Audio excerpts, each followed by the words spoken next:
Muy buenos días.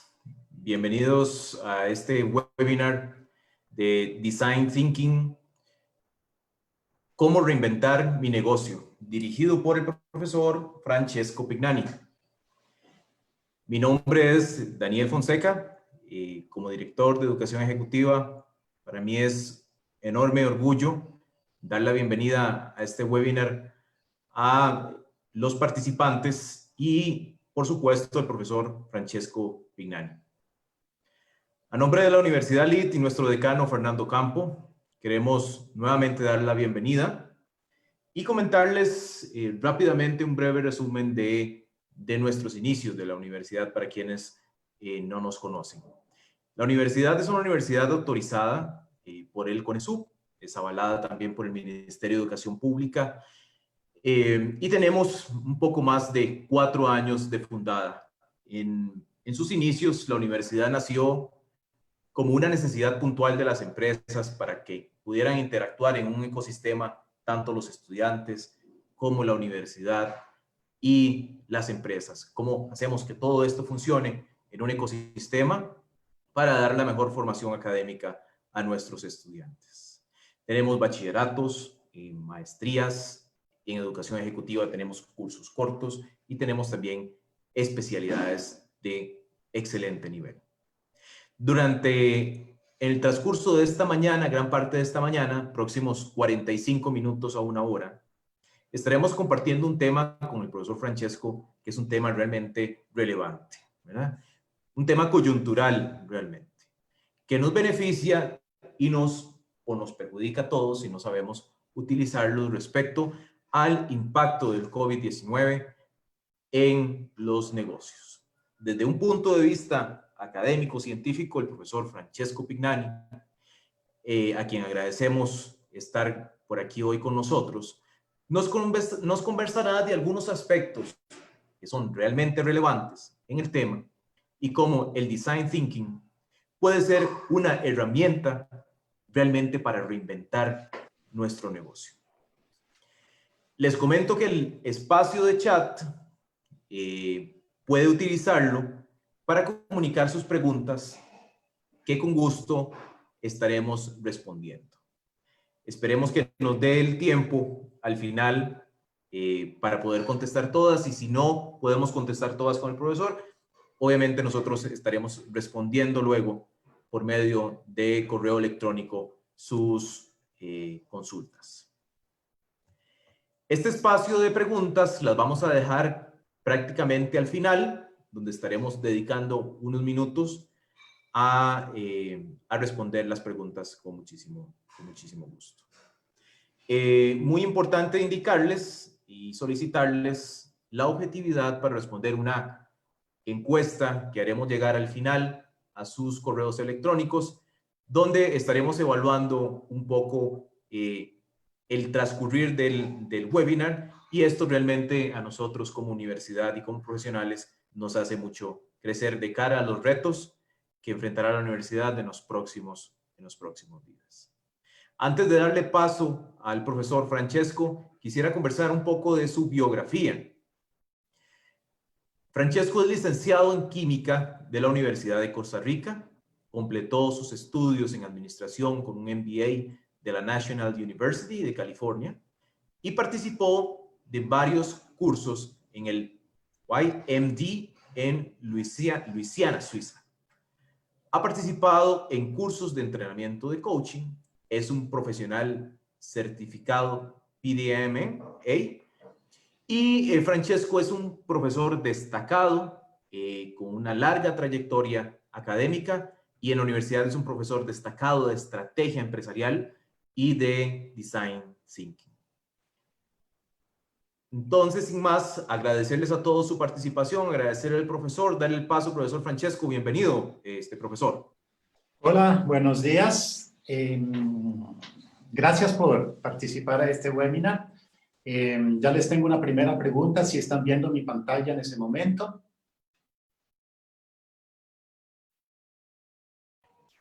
Sí, señor.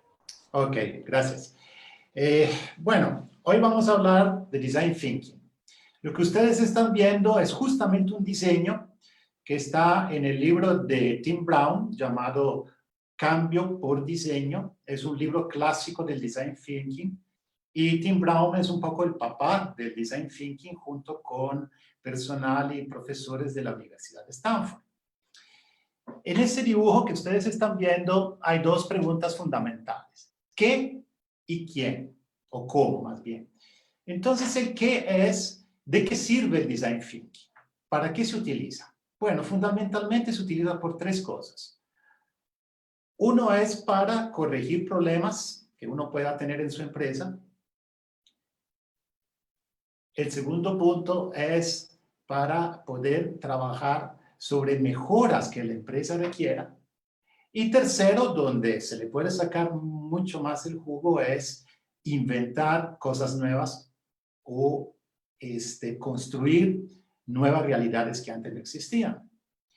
Entonces, justamente yo lo que quise hacer en el webinar de hoy es explicarles con una pregunta bastante difícil cómo reinventar mi negocio. Trataré de demostrarles lo importante que es el Design Thinking para algo tan difícil y complicado como reinventar un negocio. Si ustedes lo piensan, reinventar un negocio es casi imposible.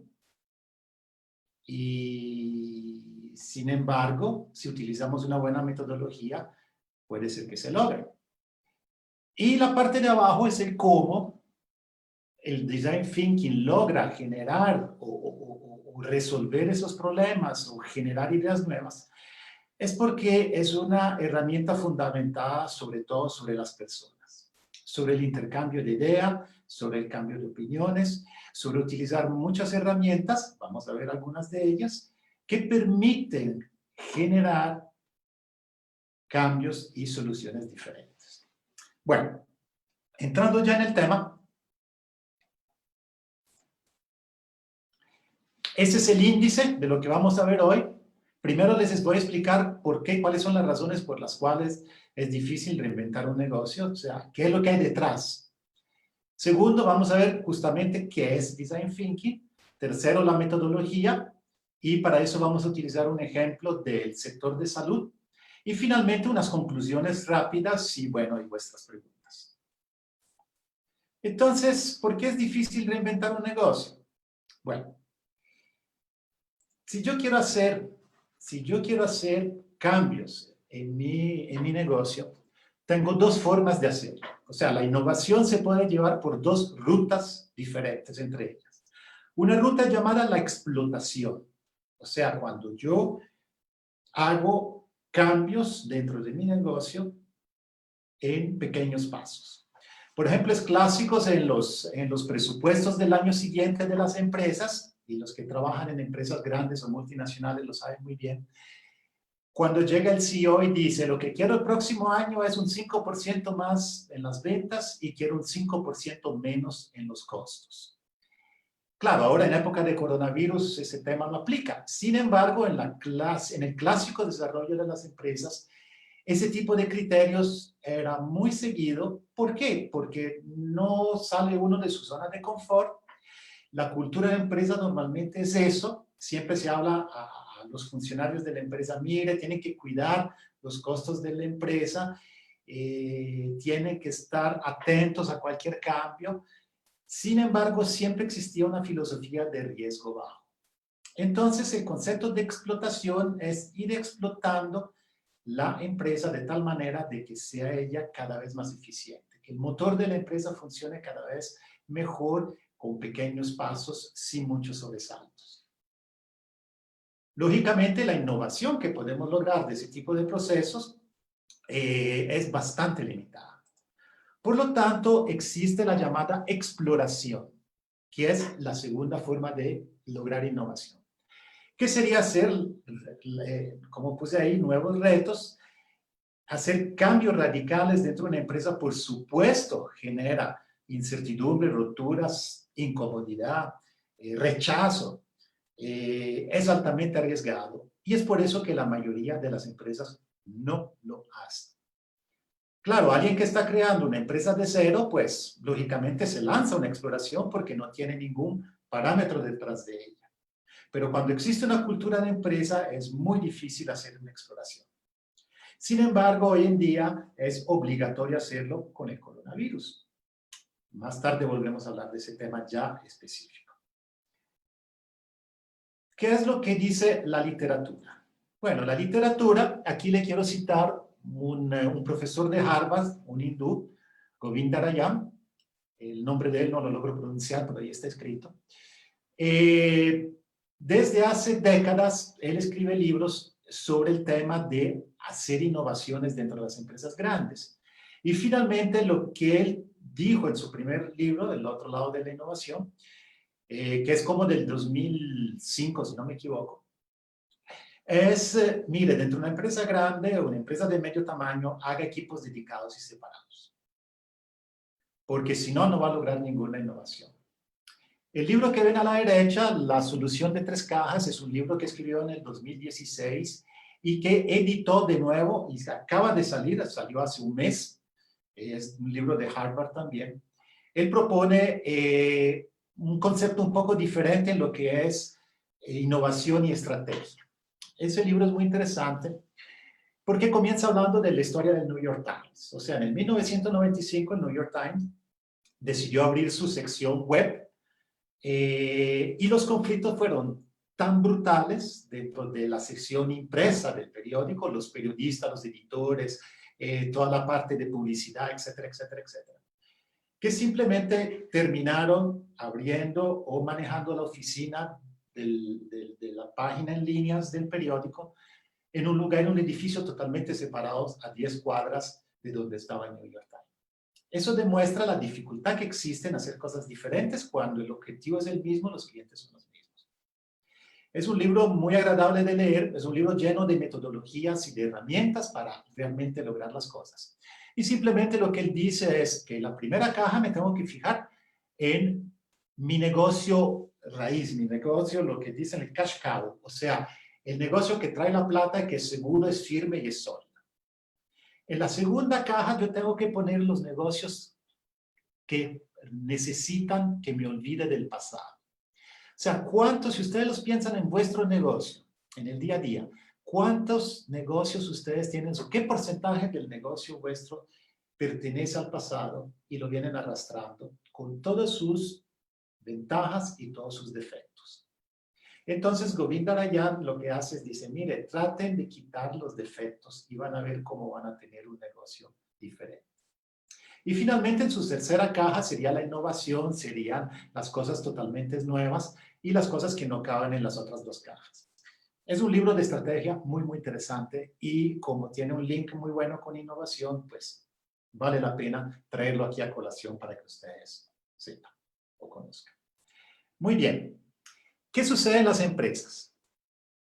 Aquí tenemos, como les puse, ese chiste de Glasbergen, me parece muy apropiado.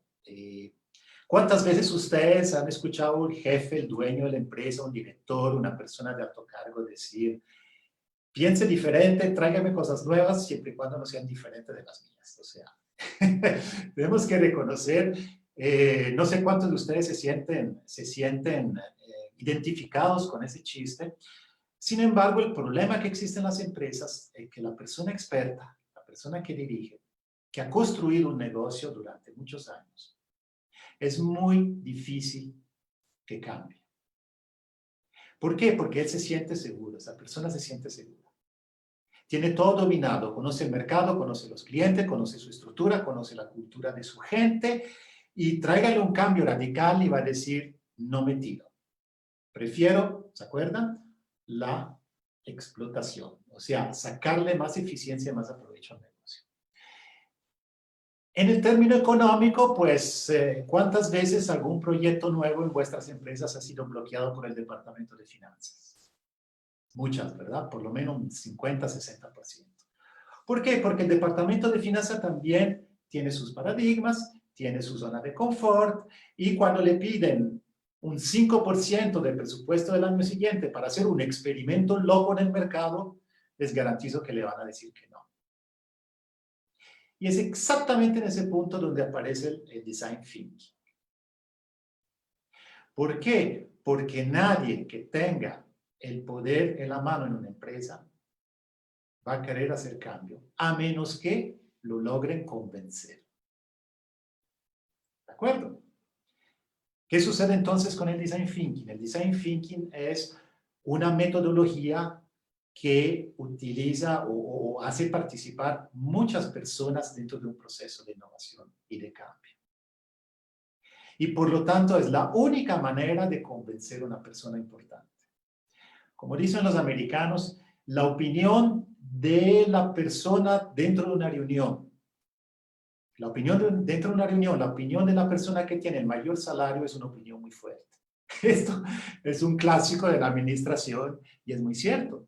Aunque la persona no esté viendo un futuro, no tenga una buena visión, la persona más importante pues finalmente es la que manda. Entonces, el Design Thinking es una herramienta para darle la vuelta a las cosas. Sigamos. Entonces, ya ustedes se estarán preguntando, ¿pero qué es eso del Design Thinking? Pues aquí este diseño, esta foto yo creo que es bastante clara. No necesito explicarla, las cosas se pueden ver y hacer de manera un poco diferente de cómo las veníamos haciendo. Y para explicarle en su conceptualización lo que es el Design Thinking, les quiero mostrar esa foto que está, ese cuadro que están viendo es extraído de la revista El Economist en octubre del 2019. Era un artículo que se refería a dolores crónicos. Y para explicarlo, noten que se puede ver perfectamente la cola de un alacrán. Y sería eso un diseño suficiente para convencerme en muchas cosas que tienen que ver con lo que está dentro del artículo, que habla de dolores crónicos, dolores que son como una tortura, que son continuos, que nunca terminan. Sin embargo, quiero que observen ese pequeño puntito que está aquí, ¿lo ven? Ese puntito que está aquí cambia radicalmente el diseño. Ese puntito aquí nos da la idea de que tal vez esa parte de adentro de la cola del alacrán sea una cabeza.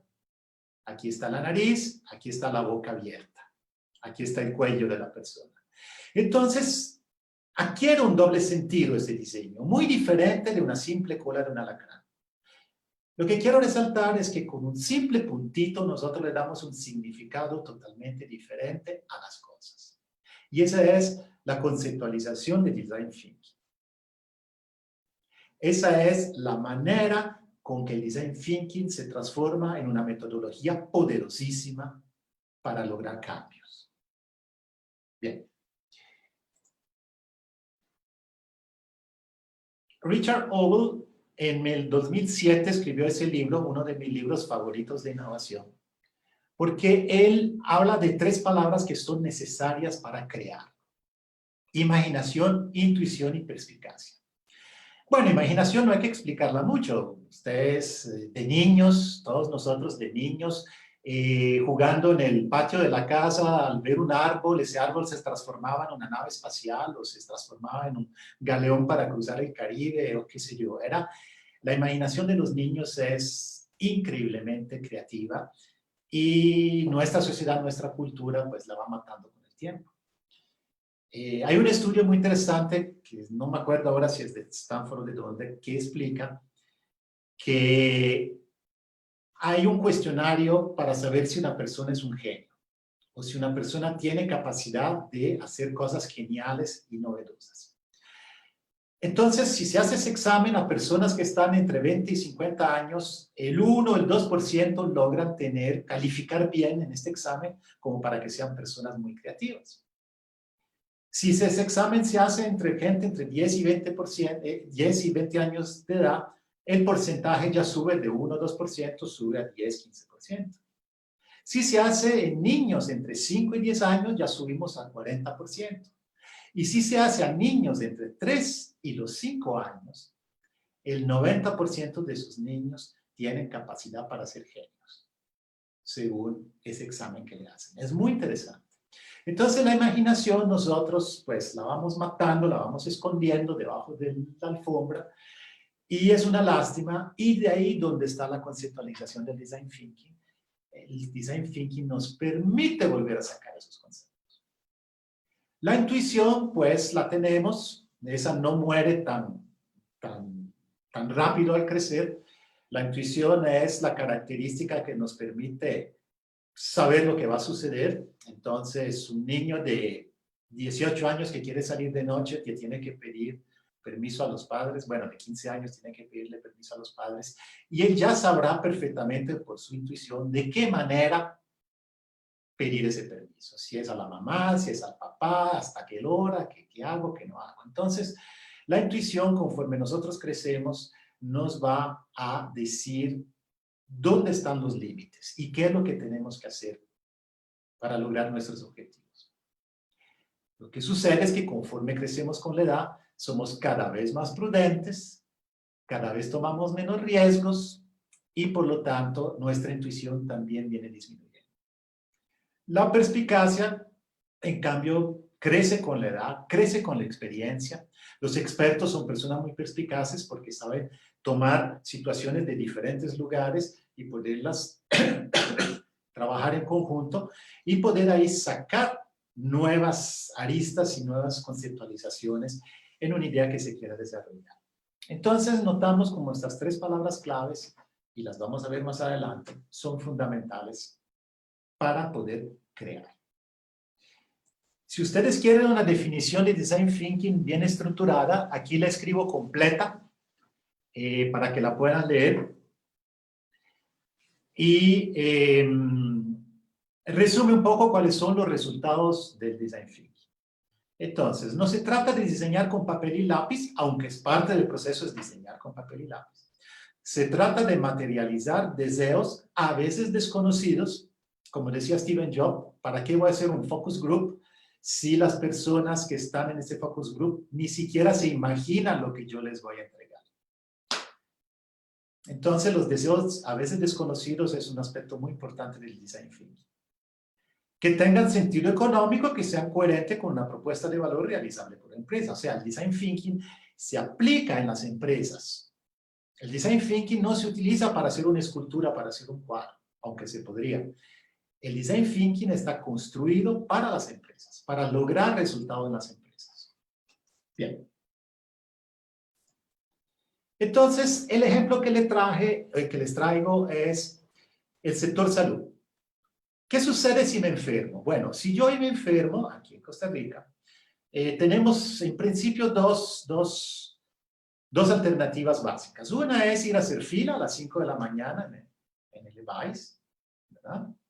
Otra es ir a una de esas grandes hospitales privados. Lo importante es no olvidar llevar por lo menos 4 tarjetas de crédito. Entonces les pregunto a ustedes, ¿existe alguna oportunidad de algo diferente? Entonces, nosotros tenemos por un lado una problemática de tiempo de respuesta, de atendimientos, de filas, tanto en los EVAIS, no tanto cuanto en los hospitales de la Caja. Y tenemos un verdadero problema de costos, de precios en un hospital privado. Si llega un doctor y le dicen, usted necesita una operación, qué sé yo, en la rodilla. Si el doctor le dice, cuesta $1,000 o cuesta $10,000, usted no tiene absolutamente ningún poder de negociación. No hay nada que hacer. Y es por eso que la salud privada es tan cara, porque el usuario tiene muy poco nivel de negociación. Y también nosotros tenemos propuestas de valores y percepción de la realidad diferentes en los diferentes sitios y lugares. Entonces, yo les pregunto, ¿existe una oportunidad en ese sector? Bueno, hoy tenemos un cisne negro en casa, el COVID-19. El cisne negro, ustedes saben, es una definición de Nassim Taleb, un escritor libanés, que dijo que hay hechos que son altamente improbables que sucedan, sin embargo, si suceden, son muy, muy dañinos. Y pues nosotros tenemos en nuestra generación el cisne negro más grave y más peligroso que hubiera podido suceder, porque nuestra vida muchas veces depende de esta situación. Tenemos un cisne negro en casa y tenemos, algo me sonó que no sé qué. Tenemos un cisne negro en casa y por otro lado, tenemos una situación muy interesante. Se están alineando los planetas. Richard Hogel, el autor que les presenté en la lámina anterior, también habla de eso, y todos los que trabajan en creatividad hablan de zonas calientes y hablan de alineación de los planetas. O sea, si consideramos que existen varios problemas en el sector salud, consideramos que existe un cambio radical en el comportamiento de todos nosotros, existe una nueva cultura nacional que nos obliga a comportarnos de forma diferente. Imagínense ustedes si hace un año nos hubieran dicho, usted solo puede usar su carro entre 5 de la mañana y 7 de la noche, imagínense la revolución, lo que hubiera pasado. Entonces, existen cosas que se están moviendo, y más una vez le pregunto, ¿existe una oportunidad? Viendo el sector salud, aquí les traigo unas fotos para inspirarnos. Aquí tenemos, por ejemplo, el nuevo software, el EDUS de la caja.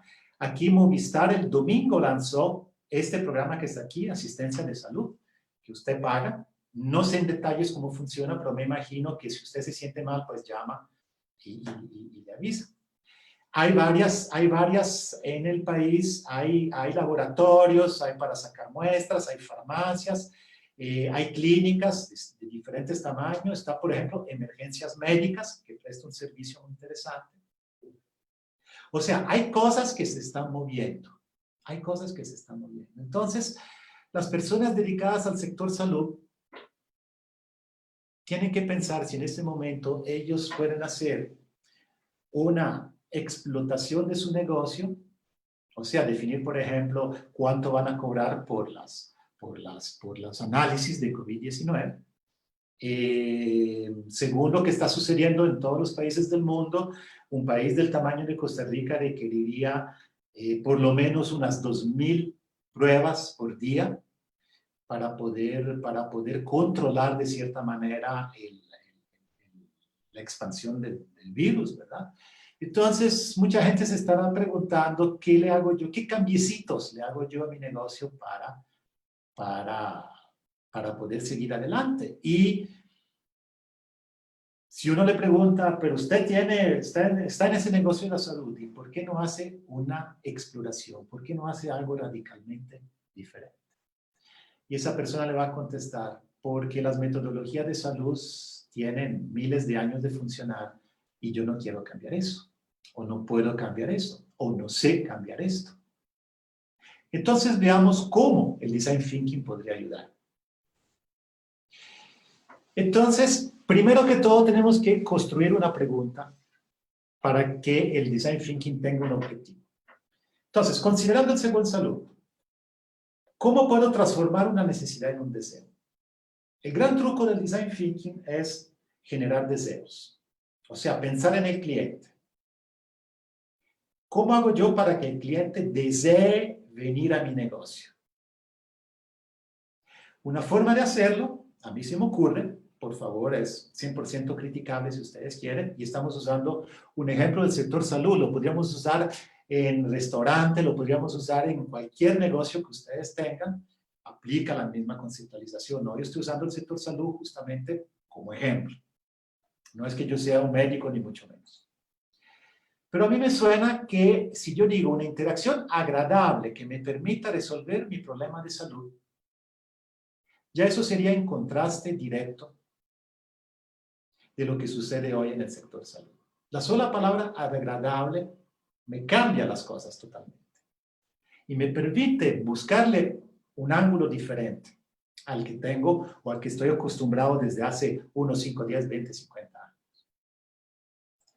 Entonces, vamos un poco a ver la metodología del Design Thinking y después volvemos a nuestro ejemplo de la salud. Esto que ustedes ven, lo que está en los hexágonos, es cómo fue construido por Tim Brown y sus asociados en la escuela de Stanford. La estructuración de esta metodología. Existe una etapa de entender, de definir, de idear, de prototipo y test. Como es una herramienta que evoluciona en el tiempo, se separó entre entender y definir una sexta etapa, llamémosla así, que se llama observar. Y ya veremos en detalles por qué eso se fue separando. El Design Thinking lo que tiene es muchas herramientas para lograr cada una de esas etapas en orden. La etapa, el Design Thinking fue más o menos descubierto, si ustedes quieren, o inventado, o creado, pueden utilizar la palabra que quieren, en los años 80, o sea, en 1980. Sin embargo, en las empresas no anduvo, se quedó ahí, se quedó como un excelente ejercicio universitario. ¿Por qué? Porque en las estructuras piramidales de las empresas el jefe manda, lo que decíamos antes, el experto que tiene mejor salarios es el que define las cosas. Entonces, en la filosofía del Design Thinking, esa metodología no avanzaba debido a ese bloqueo. Vamos entonces a entrar en los detalles para que ustedes puedan percibir y ver eso. Entonces, entender. Yo tengo que entender del negocio. Es el punto de arranque y no es lo que yo tengo. Mi negocio es un laboratorio y tengo esto y tengo aquello. Sino es qué es lo que el usuario podría desear. Para eso yo necesito formular claramente el problema. Tengo que escribir un texto, un párrafo de 10 líneas. Tengo que definir claramente cuál es el problema que no me permite avanzar o salir del lugar donde estoy. Simplemente las personas no quieren. O sea, me gustaría saber a alguien de ustedes que le guste ir a un hospital y que le cobren 400,000 pesos por una resonancia magnética. Lo hago porque tengo que hacerlo, no porque quiera. Entonces, lógicamente, uno va a decir, bueno, pero eso es imposible cambiarlo. El Design Thinking fue diseñado para resolver cosas imposibles. Tal vez no tan específicas como estas. Sin embargo, vamos a ver. En esa primera parte de entender el Design Thinking, aquí les muestro 4 herramientas. Bueno, las herramientas es cómo un grupo se reúne, de personas se reúnen, y comienza a trabajar sobre el problema. Como les dije, la parte importante de esa primera etapa es entender de qué se trata el problema. Entonces yo puedo construir un usuario futuro, puedo consultar a los expertos. Aquí sí los expertos tienen mucho valor. Los expertos que tienen su networking de conocidos y otros especialistas que podrían trabajar o colaborar en resolver ese problema. Puedo hacer mapas mentales, modelos mentales. Ustedes son herramientas bastante comunes. Y fundamental, tengo que analizar mi modelo de negocio para saber cómo estoy operando. Para eso, 2 herramientas que me vienen a la cabeza es el modelo de negocio de Christensen del 2012 o el famoso modelo de negocio de Canvas de Osterwalder del 2010. Son herramientas muy buenas que nos permiten entender dónde yo estoy parado hoy. Sin embargo, este ejercicio no lo puede hacer el dueño del negocio o los directores o los que manejan lo que manejan el día a día. Tiene que haber más gente involucrada. Y esta gente involucrada tiene que participar activamente con ideas. Muchas veces hasta un niño puede participar. Y les garantizo que un niño va a decir cosas que les va a dejar de boca abierta. Entonces, utilizando herramientas específicas, nosotros podemos perfectamente definir claramente lo que es entender. En un workshop de Design Thinking, esta parte es la más importante, porque si de aquí salimos mal, todo el resto sale mal. Para que ustedes sepan, hay más o menos, que yo conozca, son unas 300 herramientas para trabajar en esas etapas, en esas 6 etapas que vimos. Hay un libro que se llama Gamestorming, muy interesante, que trae como 150 herramientas diferentes. Hay una página de Facebook que se llama Design Thinking, muy interesante. Todos los días publican 1, 2 o 3 cosas. Algunas son, dejémoslas, y otras son muy interesantes. Entonces, hay mucha cultura construida sobre el Design Thinking que se puede aprovechar. La segunda etapa, como habíamos visto, era la etapa de observar. Como les dije, esa etapa es más reciente, es de esos últimos años. Es tenemos que ver lo que está sucediendo hoy para poder generar algo diferente. Entonces, aquí las herramientas es el famoso 5W, por bueno, son términos en inglés, que sería el quién, cómo, cuándo, por qué, etc. ¿Dónde? Y la 5W es una herramienta muy importante que nos permite definir las cosas. Se pueden construir mapas de empatía. Se pueden construir mapas de experiencias vivenciales. Y los supuestos críticos. Esa es una herramienta muy interesante que es muy fácil de usar, pero nadie la usa. Es definir claramente cuáles son los puntos críticos del negocio. Indiscutiblemente, en las clínicas privadas, uno de los puntos críticos es la caja para ir a pagar cuando uno sale. Otro punto crítico muchas veces es el punto de entrada. Es una emergencia, es con cita, es por una comunicación por correo. Puntos críticos es cuando las diagnosis no están bien hechas. O sea, los supuestos críticos, poderlos enlistar y marcar y mostrar, es otra etapa fundamental. Y finalmente, analizar la cadena de valor que el negocio lleva en su conjunto.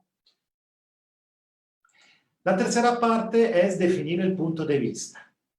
O sea, el storytelling, o sea, las historias para contar, fueron construidas para poder definir muchas cosas. Por ejemplo, ¿cómo hacemos para describir una experiencia, los humores y sentimientos desde el ángulo del cliente? O sea, un paciente es una persona que muchas veces psicológicamente no está bien, no está normal, no está en sus cabales correctos. Y eso lleva muchísimas consecuencias que a veces son indeseables. Entonces hay herramientas como el 360, o sea, un análisis todo alrededor de las interacciones que el paciente tiene. Tienen muchas preguntas. ¿Cómo podríamos nosotros resolver tal situación? La perspicacia, la hablamos antes, la experiencia de, por ejemplo, los doctores o los que están en este negocio, con el debido cuidado de que no se encajen en su zona de confort. Y lógicamente, la lógica y los sentimientos. O sea, son todos puntos importantes que yo necesito para definir un punto de vista, que me pueda generar ideas para mi segunda fase, mi segunda parte del Design Thinking. Noten que hasta aquí, esas primeras 3 etapas son de puro análisis de la situación. No hemos creado nada. Sin embargo, si esos análisis están bien hechos, nos pueden llevar a crear cosas muy buenas. Y más una vez, no se limiten al sector salud. Imagínense un negocio de un restaurante, imagínense los cines. Llega el gobierno y dice, pueden funcionar entre las 10 de la mañana y las 5 de la tarde. Los cines decidieron no abrir. ¿Por qué? Porque existe toda una estructura de costos detrás de un negocio que está operando, que simplemente no va a ser las ganancias que puede generar un horario tan estrecho, simplemente no me las puede cubrir. Sin embargo, ¿será que puedo utilizar la estructura de un cine para otras cosas? No lo sé. Si le hacemos una aplicación al Design Thinking, sin duda alguna pueden salir cosas muy interesantes. ¿De acuerdo? Y aquí venimos a la parte más crítica, la parte de ideación y de comenzar a trabajar con las cosas. Solo para una pequeña definición, acuérdese que yo primero tengo una idea, esa idea me permite crear, ser creativo, generar un concepto. Y finalmente, cuando ese concepto evoluciona, se transforma en algo que no existía antes, en algo que pueda ser, que pueda generar una propuesta de valor para el cliente que valga la pena y que justifique su costo, mejor dicho, justifique su precio, entonces ahí estoy innovando. Entonces, idear, crear e innovar son 3 etapas diferentes del mismo proceso. Mucho cuidado con confundirlas.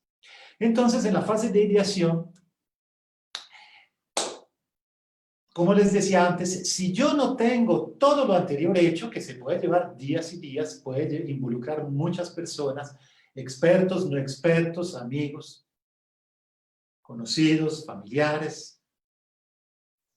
Entonces, yo no generé en las partes anteriores un caldo de cultivo suficientemente fuerte para lograr generar. El generar ideas no es que sale de un ejercicio tipo hacer gimnasia. Mañana a las 9 de la mañana vamos a hacer una sesión para generar ideas. Bueno, les garantizo que de ahí no va a salir nada. La generación, la ideación y generación de ideas es un proceso en continuo.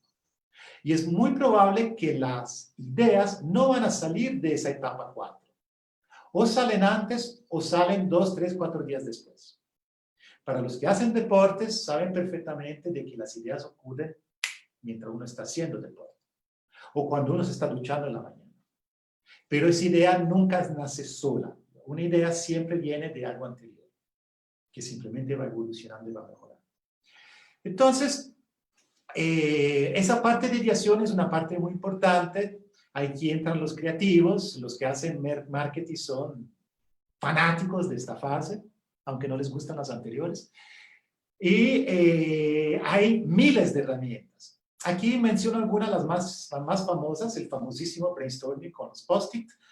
Y ahora existen por lo menos 30 aplicaciones en internet para hacer brainstorming en diferentes lugares. A mí personalmente me gusta más el brainwriting, o sea, donde yo una idea la tengo, la escribo y la dejo y después al final las comparo con los demás, nada más la menciono. Y no en un proceso clásico de brainstorming que es muy desordenado. Ya aquí la fase de diseños, para gente que tiene facilidad de diseñar, es muy buena en esta parte. Y los que no saben diseñar, pues que lo intenten, no hay ningún problema, aunque sea feo, si la idea se explica, se logra definir, estamos muy bien. Finalmente, el acto de diseñar algo es algo cognitivo, o sea, yo necesito explicar lo que tengo en la cabeza. Si lo logro hacer con un dibujo, con puntitos, con figuritas, perfecto. Si no, lo puedo hablar o hasta lo puedo escribir. Siempre es diseñar. Misión Imposible es otra herramienta muy divertida que se utiliza en creatividad y es resolver el reto como si fuera una misión imposible. El ejemplo clásico que se utiliza en todo lado es construir una casa en 24 horas. Eso es misión imposible. Entonces, cuando uno se enfrenta a una situación de esa, comienza a ver cuáles son las limitaciones de la idea que estamos generando. ¿Será posible hacerlo? ¿Qué tenemos que hacer para lograrlo? Etcétera, etcétera, etcétera. Scamper es una herramienta de los años 50 que se trata de agarrar la idea, sustituirle cosas, agregarle, modificarlos, etcétera, etcétera, etcétera.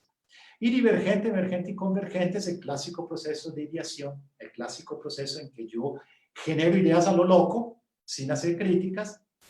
Después veo cuáles ideas están tomando más fuerzas, se consolidan más, y finalmente en la parte convergente voy escogiendo ideas. Entonces, de una generación de 300 ideas en 20 minutos, de un grupo de personas, finalmente termino la parte convergente con 8 ideas que podrían ser útiles para mi negocio.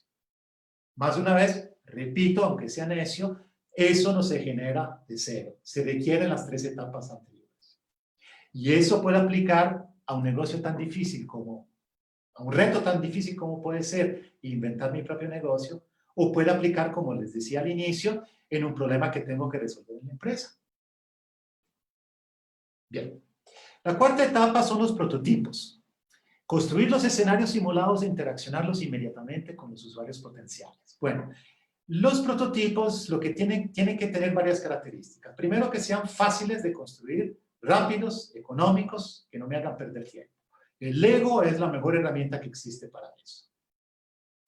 Lo que tienen aquí a la derecha, abajo, es lo que está en el libro de Tim Brown, que aquí lo pueden leer. Estaban en una reunión para herramientas para operar la nariz, y una persona estaba tratando de explicar cómo podría ser esa herramienta, y una persona en diseño simplemente agarró 4 cosas, las juntó, y dice, ¿usted quiere hablar? Eso es lo que usted quiere. Y es así como funcionan los prototipos. Los prototipos ya se presentan a los potenciales clientes y se va trabajando sobre ello. El caso más clásico de prototipo, que está reportado en muchos libros de textos, es el de la IBM. Los años 90, cuando la IBM quería ver o sentir el mercado con los programas en los cuales uno habla y el texto sale escrito, ellos no iban a hacer un prototipo haciendo todo el software que fuera necesario para lograr esto, porque ahí ya tendrían el producto terminado. Entonces lo que hicieron fue hacer un grupo de personas, los pusieron frente a un micrófono y los pusieron frente a una pantalla, y simplemente detrás de eso había una persona con auriculares, y lo que la persona decía y esa persona escuchaba, la tipeaba en un teclado, y eso aparecía en la pantalla al frente de la persona que estaba hablando. Entonces un prototipo así, súper económico, súper rápido, permitió saber a IBM si valía la pena o no entrar en ese tipo de software. Eso es, como les digo, es un ejemplo clásico. En un negocio, ¿cómo hago yo para reinventar mi negocio? Yo puedo hacer 5, 7, 10 prototipos diferentes. Depende del sector donde estoy trabajando. Esos prototipos los puedo mostrar a gente totalmente lejana de mí. Mire, ¿qué te parece tal y tal cosa? Y ahí, por supuesto, hay que tener cuidado con los sesgos. O sea, mucha gente le dice, está muy bonito porque es un familiar y no quiere defraudar, etcétera, etcétera, etcétera. Entonces, la crítica constructiva es fundamental. Hay más herramientas aquí en la parte de prototipos, pero me quise concentrar en ellas para no extenderme demasiado. Y la sexta etapa es ya la parte de test, de análisis, de mercado y todo eso. O sea, si nosotros terminamos con 2 prototipos, por ejemplo, que suenan muy bien, ahí ya vamos en la fase siguiente. Es cuando ya hemos trabajado con los prototipos, necesitamos crear algo más sólido, algo que tenga más estructura, para decirlo así. Entonces, ya comenzamos con herramientas muy clásicas de análisis de mercados. Ya vemos la cadena de valor que tenemos que construir para ese negocio. Ya vemos cuál va a ser la propuesta del valor del cliente. Ahí volvemos a Christensen. Y finalmente podemos hacer pruebas de mercado de un cierto tamaño para saber cómo me va. Entonces, en resumen, estas herramientas en sus 6 etapas. Como les decía, el secreto está en participar gente fuera del pequeño grupo que decide todos los días, porque el pequeño grupo no va a ver fuera de lo que es su visión normal de las cosas. No va a poder ampliar esos horizontes y no va a lograr y reinventar su propio negocio, porque está demasiado amarrado a él. Si llega otra persona de afuera y le dice, mire, pero lo que ustedes hacen está totalmente bloqueado. Como decía antes, un restaurante no puede trabajar de las 10 de la mañana a las 3 de la tarde. Los costos no dan para el alquiler, para la estructura, para los insumos, para todo. Imagínense en el sector turismo, una persona que tenga que hace tours. Entonces tiene 7 bucetas y tiene 7 operadores turísticos y hace tour al Arenal. Pues simplemente el negocio se le murió. Entonces él se tiene que sentarse con su gente y con otra gente y decir, bueno, ¿qué hacemos? Por medio del proceso en 6 etapas es muy probable que salgan ideas totalmente diferentes de la rutina diaria. Pero eso el dueño del negocio solito es muy difícil que lo logre. Y de ahí la idea de la conceptualización, que Design Thinking es un trabajo de equipo. Y de ahí las 200 herramientas, 300 herramientas que existen para que estas personas que están afuera del negocio puedan hacer escuchar su voz. Y el dueño del negocio perciba que es una buena idea. Y es muy probable que cualquier negocio de eso requiera alguna exclusión, algún cambio. Ahí es cuestión de citar a Mike Porter y su famoso trade-off, o sea, sus renuncias. Muchas veces un negocio funciona mejor si se le quita un poco el lastre de cosas que no funcionan. Pero bueno, ya me estoy adelantando a las conclusiones que vienen aquí. Como les decía, no es fácil generar una visión diferente. Es muy difícil para alguien que tiene un negocio exitoso. Y se requiere una visión diferente para hacer un cambio, para reinventarme mi negocio. Porque si mi visión de ayer es igual a mi visión de mañana, pues no estoy reinventando nada. No es por ahí. Y sobre todo, hay que separar los activos de las capacidades. ¿Qué quiero yo decir con eso? Si yo tengo un negocio funcionando, vamos a suponer, volviendo al ejemplo de la salud, un laboratorio clínico, entonces voy a tener equipos, voy a tener laboratoristas, voy a tener personas que atienden, voy a tener un sistema de citas, voy a tener esto y aquello. Entonces, estos activos a veces no van a ser útiles en un negocio diferente. Entonces, ¿qué hago con esos activos? Si yo no logro quitarme de encima algunos de ellos, se me van a transformar en un lastre. Y ese lastre no va a permitir reinventar mi negocio. Entonces, si yo llevo un proceso de design thinking y percibo que existe algo muy sólido que no se me había ocurrido, pero ese algo muy sólido vale la pena intentarlo, por el proceso, les decía antes, de exploración, o sea, saltarse un poco al vacío e intentar cosas nuevas, aunque exista incertidumbre, aunque existan riesgo, aunque existen cambios de paradigma, y finalmente existan cosas que hagan cambiar la cultura de mi empresa. Eso lo tengo que comparar con mi negocio de hoy. Y por el coronavirus, el negocio de hoy me dice que a lo mejor lo que tengo en mis manos no sirve y no va a servir en el futuro. Los WhatsApp, la internet está llena de futurulandia, donde todo lo que servía ayer ya no va a servir mañana. Entonces es el momento en que tengo que razonar, el momento en que yo tengo que abrir mi mente, tengo que abrir mi forma de ser. Y entonces, el Design Thinking simplemente es una metodología estructurada que nos permite hacer eso en condiciones todavía de seguridad. Un taller de Design Thinking me permite perfectamente analizar mi mercado en toda su estructura y ver, existen otras alternativas, existe algo diferente. Eso es mucho mejor, una metodología estructurada, que lanzarse a lo vacío, a lo loco.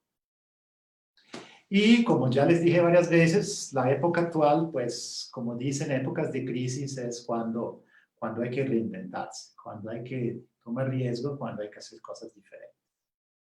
Bueno, muy bien, aquí termino mi presentación, 53 minutos. Pues las preguntas, aquí estoy a vuestra disposición. Muchas gracias, Francesco, por tu presentación del día de hoy. Vamos a abrir un espacio para preguntas. Antes, mencionarles que Francesco es profesor del programa Design and Critical Thinking de la Universidad LIT, que arranca este 8 de junio de 2020, con una duración de 9 semanas. Francesco es profesor de este curso y vamos a tener un grupo bastante selecto y exclusivo de ejecutivos. Para dar el pase a las preguntas, tengo algunas ya por acá, Francesco. Tengo a Marco Valdioseda. Hola, Francesco. ¿Puede incluir en su presentación el enfoque Approach para emprendedores? Esta metodología me la introdujo una coach con la que estoy viendo formas de desarrollar mi consultoría en logística. Gracias. ¿Puedes repetirme la pregunta? Porque no me Claro que sí. ¿Puede incluir en su presentación el enfoque Approach para emprendedores? Esta metodología me la introdujo una coach con la que estoy viendo formas de desarrollar mi consultoría en logística. Bueno, yo no conozco en detalle esa metodología, pero por el término approach me imagino que es muy similar a eso del design thinking. O sea, yo para acercarme a algo tengo que estudiarlo bien. Tal vez lo que se quiera conceptualizar ahí, que no voy a agarrar mi negocio como está hoy y darlo por bueno, sino que buscarle entradas diferentes como justamente lo explica el design thinking. Ok, ¿se podría aplicar la metodología para el diseño de política pública? Por supuesto que Pregunta sí. Adriana Solano.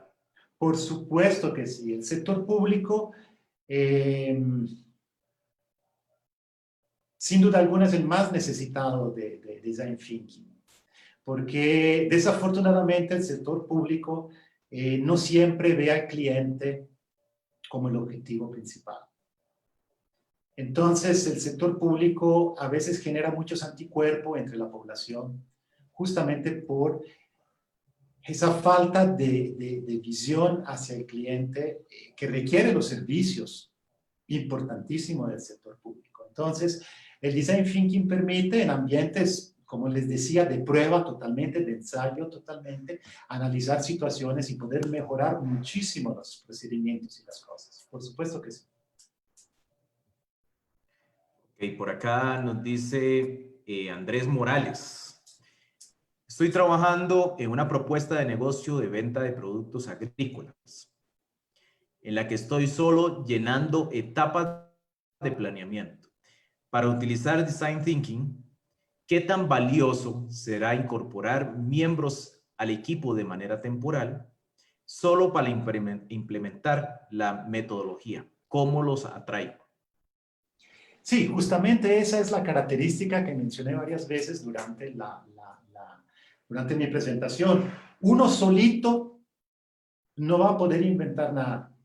Aunque solito en mi escritorio yo aplico el Design Thinking, siempre voy a darle vuelta a las cosas que yo ya conozco. Entonces sí se requieren personas diferentes.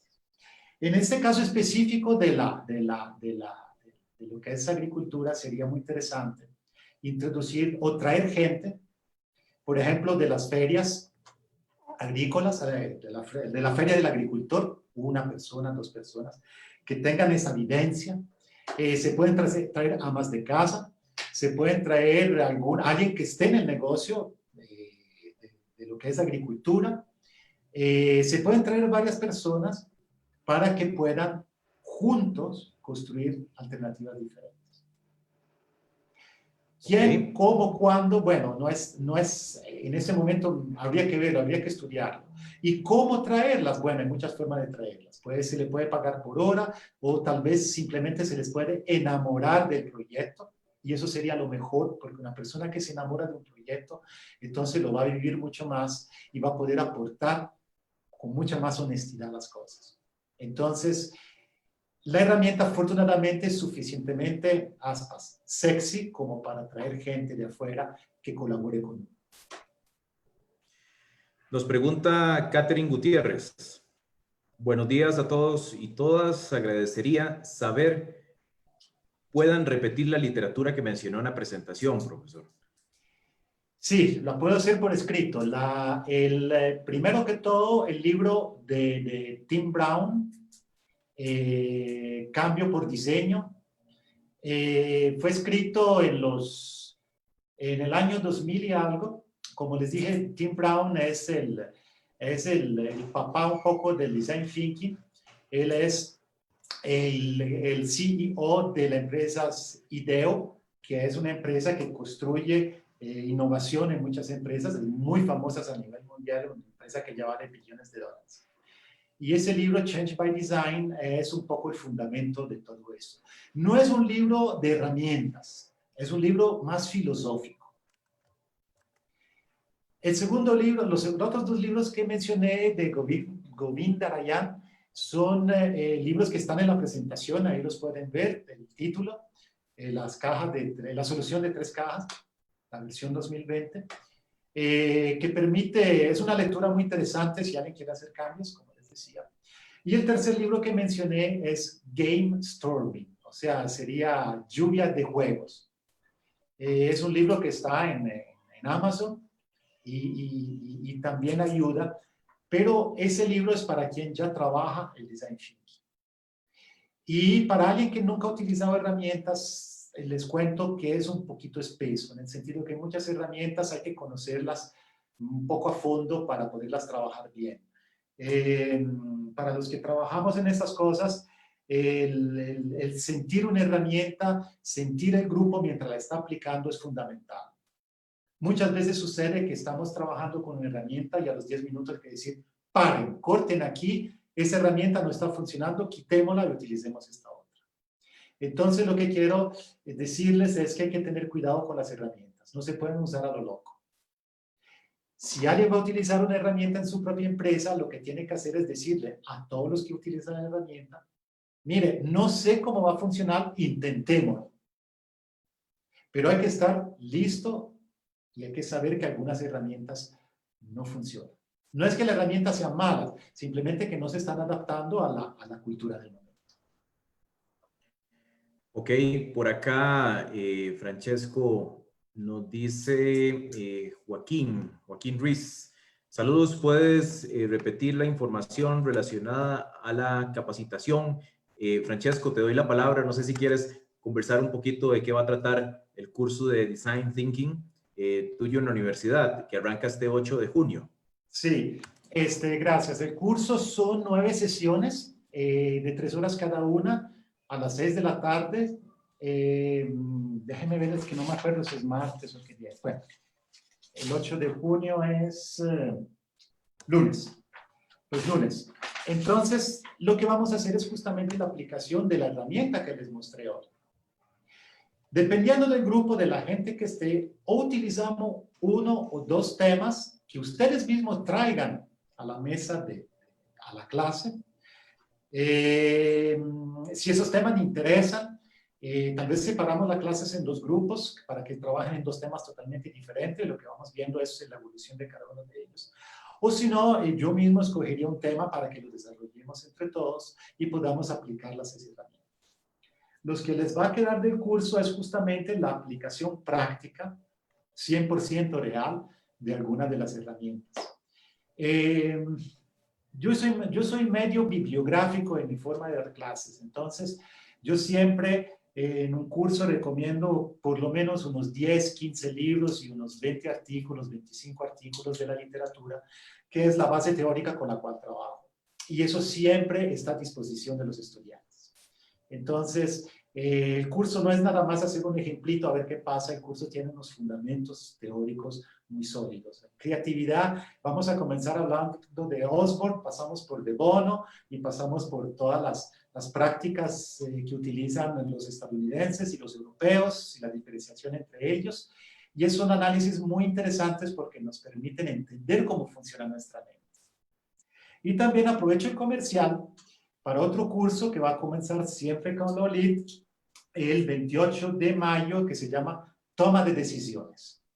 Es un curso, toma de decisiones estratégicas en épocas de crisis, es un curso corto, es un curso de 4 semanas, que son 2 más 2 horas, 4 horas por semana, que comienza el 28 de mayo, o sea, de aquí a unas 3 semanas, y en ese curso lo vamos a hacer 100% práctico.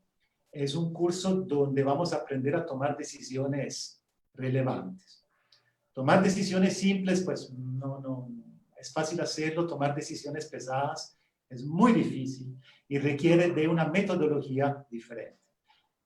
Por ejemplo, si ustedes quieren renunciar a su trabajo, si ustedes se quieren divorciar, o si ustedes se quieren casar, son decisiones que a veces tomamos de una forma muy ligera y que merecen un curso para poderlas tomar bien. Entonces, toma de decisiones es un curso para decisiones que impactan en la vida.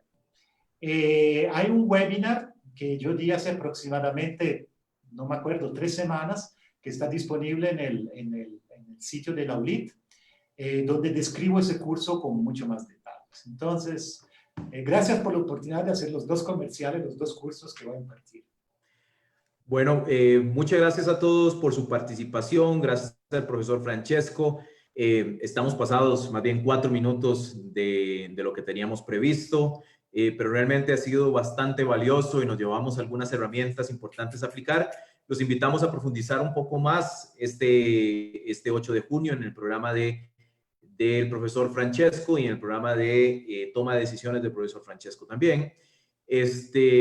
Tenemos aproximadamente 12 preguntas más por aquí por responder, Francesco.